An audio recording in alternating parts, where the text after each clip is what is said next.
Like, what are the top 5 tools that you use on a daily basis, and you cannot do SEO without those tools? So Ahrefs we use daily, obviously, and spend a lot of money on it. We use Surfer. There's lots of correlational tools out there, but Surfer's always been my favorite. One SEO myth that actually drives you crazy. I would say What more things you look out on an expired domain before you actually buy it? basically I look at fundamental value. If that's actually ranking for keywords, even if they're not very high up and they're not very good keywords, that just tells us that domain's still alive. Still alive, yeah. Yeah. What are the 3 niches that you believe are almost AI proof for at least 2-3 years? It's challenging, but yeah, I do like the more grey restricted niches because they're already struggling with paid ads. That how will the typical content sites will have a future or not? So I don't really think informational content has much value anymore. Okay. But like I say, if you need to fix a roof, you need an e-com product, something like that, then AI can't do that. So hello guys, welcome to the podcast show again, where we sit in with the most mindful SEO brains in the community and crack down different SEO stuff for you guys. In our today's show, we have SEO Jesus with us. So again, welcome to the podcast, man. Quick introduction about yourself, like who you are and what do you do for the newer audience. So I'm Stuart Vickers, known as SEO Jesus. I'm not too sure why. No, in all seriousness, I was just a heavy metal fan who got into SEO. And over time, everyone said, this should really be your brand. So eventually, I went for it. So I've been in SEO around 7 years, started off as an affiliate. Then 2022, I started a link building agency, which quite quickly grew into more of a full service agency.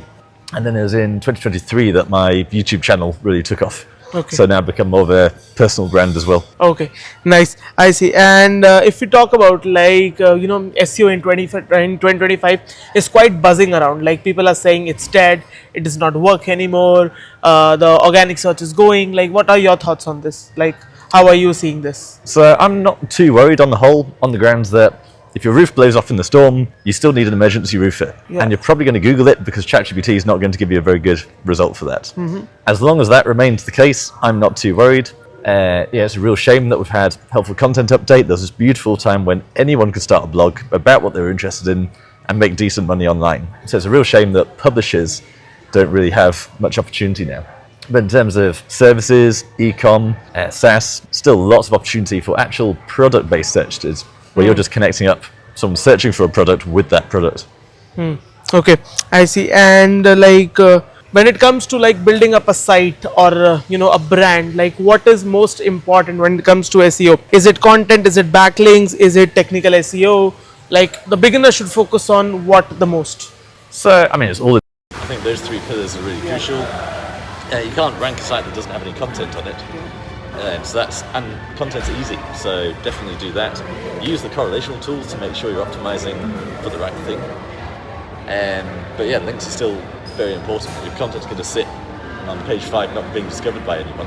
Whereas you don't need to spend a lot of money on links to actually get some serious movement. I've got sites where all I've done is a press release and citations, and they rank really well.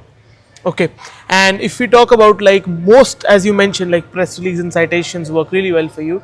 If we talk about the best type of links anyone can build in 2025, what are the top 3 recommendations that always work and will keep on working regardless of the updates that come in and out? So I would still just go for guest post outreach.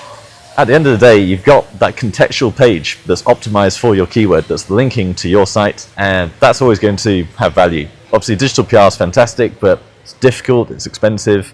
Also slow sometimes. Yeah. At the end of the day, you just need a volume of links. So once you've done your foundations of the press release, the citations, then I'd be starting to do outreach. Maybe throwing in maybe some expired domain redirects or a few cheeky PBNs or something. Okay.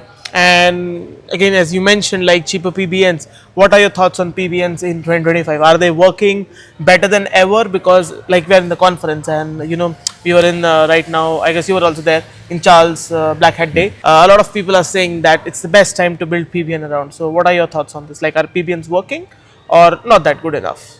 Yeah, so there's this difference between private blog networks and public blog networks. Yeah. You can go to a marketplace and spend $7.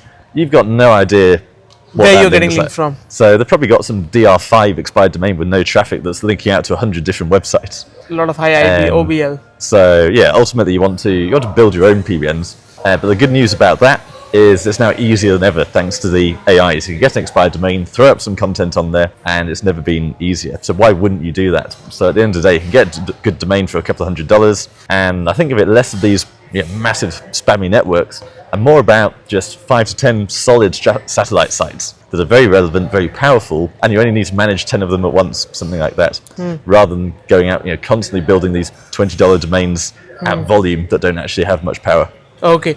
And when it comes to, buying expired domains or setting up PBN, like what are the toolkits that you recommend for newbie people trying out? So I'm actually a big fan of SEO.domains.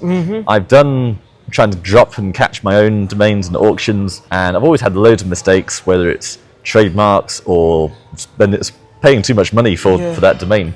Or maybe buying the wrong extension with, Whereas at the end of the day, I can go to SEO.domains, get a decent domain for a couple of $100, and it's just done. I don't have to worry about following the auction anymore and spending a lot of time with the wrong domain. Yeah. Yeah. And I tend to use easy blog networks. They make it very easy just to set up WordPress and manage everything in one place, one panel, without the footprints. Okay, and everything will be linked in the description, like website link to SEO domains, link to easy blog networks. Everything that we discuss link wise will be mentioned in the description, so do check that out as well, just in case you want to actually use it. Maybe we leave some coupon codes or some affiliate links that will help us support the channel. Okay, anyways, moving forward, like we're talking so much about age domains, expired domains. Your thoughts on using age domains or really competitive niches, like how does it help or it does not help? I'm a big fan, so I've loved expired domains for years. Whether you rebuild them, you redirect them. I think the only issue you run into is some of them are truly dead, and you don't really know until you actually get it. So when I'm searching somewhere like SEO.domains, generally I do try and see, is this domain actually ranking for anything? Because never mind what the links are doing, I want, if you've got this dead domain that's just got a parking page on it, if that's actually ranking for keywords, even if they're not very high up and they're not very good keywords, that just tells us that domain's still alive. Still alive, yeah. And versus like a dead domain, maybe used couple of times, couple of time drops, it will not work. Exactly. Versus as a fresh domain that is dropped only once, like that will work way better. Okay, and like what more things you look out on an expired domain before you actually buy it? Basically, I look at fundamental value. I think I take quite a Warren Buffett type mindset to it, where I go into the Ahrefs backlink analysis, I select best links. So we're only looking at DR30 with traffic, and I basically go through and count and qualify how good those actually are. If they've got links from BBC, Guardian, LA Times, all of those, then literally money can't buy those links. But if it could, the chances are those links would be thousands of dollars. And so I'm literally just going through, if the domain's $500, then I want to have at least 5 really good links in there. Okay, and what about other metrics, like do you see indexing or how many times it is dropped, or you just see links and some traffic? So you want to check it's not been penalized and it is still indexed, so you can do the site colon search. But like I said to you, if it's ranking for keywords already, that's more important to me. So if it's ranking for keywords in Ahrefs and they've been updated relatively recently, then it's indexed, it's not been completely destroyed. What does your SEO toolkit look like? Like what are the top 5 tools that you use on a daily basis, and you cannot do SEO without those tools? So Ahrefs we use daily, obviously, and spend a lot of money on it. We use Surfer. There's lots of correlational tools out there, but Surfer's always been my favorite, just because it's a mix of the technical proficiency, but also the ease of use and user friendliness. That is pretty much most of it. We use Claude very heavily. Claude? Yeah, these days I feel like my primary job now is waking up in the morning, getting to my desk and opening up Claude for whatever it is I'm doing that day. Questions to get things done. Any automations that you have built that eases your process, like for content or anything that you use it on daily basis? Yeah, I'd say when we're using Surfer, it doesn't matter whether we use ChatGPT or Claude, we'll basically prime the chat based on our client and all the information about their brands and their brand voice. We will then copy all the recommendations from Surfer or Page Optimizer Pro, whatever you're using, and dump all of that into the AI tool. And specifically say, Surfer will format in a way that says, if you've not currently used that keyword, you want to use it 3 times, it'll say 0/3, because you need to use it 3 times and you haven't yet. So I tell ChatGPT, I want to use these terms the number of times indicated after 0/. Okay, I see. And what about like as we see the SERPs are changing quite frequently now? How do you think like this will evolve? Like, is AI changing SEO too much? Is the zero-click SERPs are increasing? So, what are your thoughts on it? That how will the typical content sites will have a future or not? So content sites are where the challenge is. So you basically need to do the things that AI can't. So I don't really think informational content has much value anymore. Okay. But like I say, if you need to fix a roof, you need an e-com product, something like that, then AI can't do that for you, at least not currently. So it doesn't matter if there's an AI overview at the top. If someone needs that service, they're going to skip past it and find the actual brand they can book in with. And like, what about if you were talking about this? What are the 3 niches that you believe are almost AI proof for at least 2-3 years? It's challenging, but yeah, I do like the more grey restricted niches because they're already struggling with paid ads. Yeah. And so the classics like, yeah, you said cannabis. There's also a liability issue there in terms of a lot of these companies don't want to leave the AI to just go off on a tangent because it might make recommendations they're not authorized to do. So that's one reason actually why I build a lot of insurance websites in the UK for lead gen, because the UK financial authorities are really behind the times. It's going to be a long time before they give approval for anyone to have some kind of AI quoting. Yeah. So like what else, like what more niches do you believe will have the least impact? Like something in not so grey or black, but maybe in white area? In the white area, yeah, I'd say finance, because financial advertising is very restricted. It all needs to be signed off and approved. As you know, if you work with clients, obviously that content you write has got to go through a long approval process. Different people signing off on it. A lot of compliances and stuff goes around. Yeah, so Google is not going to be comfortable to just hand over all of that to Gemini to create an AI overview that might not be compliant and might end up with serious litigation. Yeah. And what about, you talk quite frequently about CTR manipulation, viral boosting. Like, how do you think like these things work, and how one can get started with CTR manipulation or viral boosting? Like, what are the best tools and services one can use, and the right direction of using these, like when to get started with using all these things? So my favorite thing about CTR is it just makes sense. Google's got all this data on user experience, and content and links we know is important, but you can't get a better recommendation than how the users are actually behaving on the page. So anything we can do to spoof that is obviously going to be valuable. So a great way to start is actually a platform called Microworkers, where you can literally go in, and these are real people around the world just picking up small microtasks, small jobs, a bit like Amazon Mechanical Turk. So if you want to pay 100 people, it only costs you around $10 or so to get a lot of people to actually go and interact with your website if you want them to. So that's a great way to start, because you don't need to set up a whole tool and software. So I'm a big fan of CTR Booster, but as we've seen all these changes on the search results, some of these tools, they do break and they need to be patched. And on top of that, you need to put them on the VPS, you need to use the right proxies. And it's a mess. So yeah, they work and I like them, but ultimately I think if you're just starting out, do it manually. You can even do it with Facebook ads. And I've got this process called ClickBomb, where we basically send 5,000 viral clicks to your website, and as long as you're ranking in the top 30, generally you will jump onto page 1. It's only a temporary boost, it lasts about 7 days, but again, that's an extremely powerful signal. Yeah, and for competitive terms, I guess even 7 days is a lot of money already. Yes. Yeah. Like, or something like that. Something of that sort. Yeah, people panic saying, but it's only a temporary boost. Yes, but if you make that much money in 7 days, just do it every week and it's fine. Okay. What, according to you, are the biggest myths or misconceptions around SEO that you see, that you would like to burst around? There's still a lot of these white hat dogma, like you shouldn't buy backlinks, or you shouldn't even build backlinks. And so Google's literally saying that you should just sit on page 5, never actually build any authority and never actually get any traffic that's going to get you seen, to get you visibility, that gets you more links. Meanwhile, your competitor who's been around for 20 years, they're right at the top and all the links are going to them. And so that's not sustainable, that doesn't work.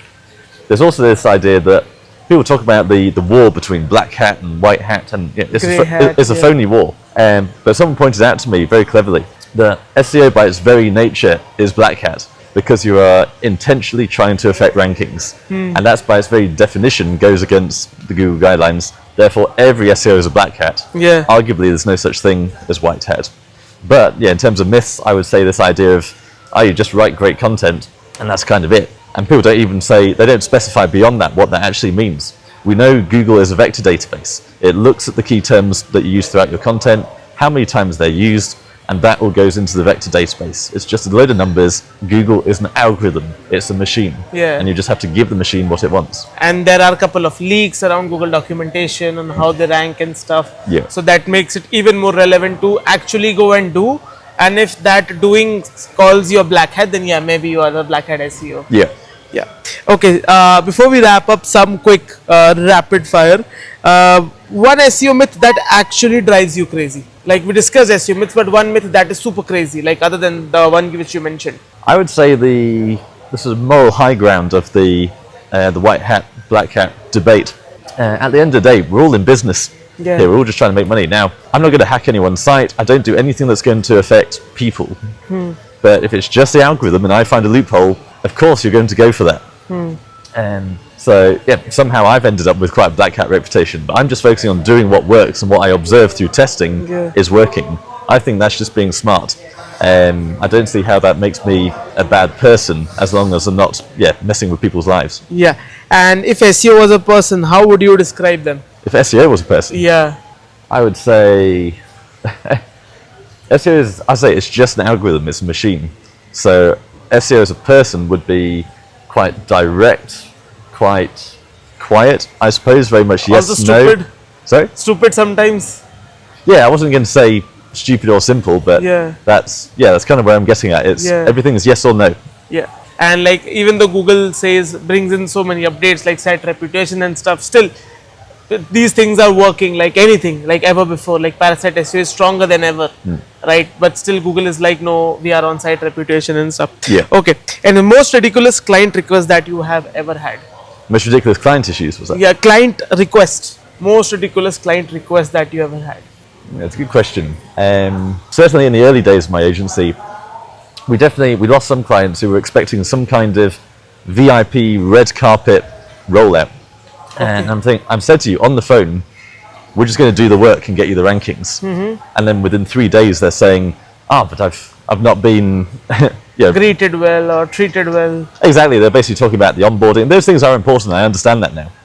But it's very odd that we just said we're going to do the work and get you rankings, and instead they're coming back basically expecting this amazing rock star service. Basically, we weren't going to take you on a night out or wine and dine you or anything like that for your $1,000 a month. Yeah. And if you would have to rate 2 techniques that people call black hat but you don't believe it's black hat, what will be those 2 techniques?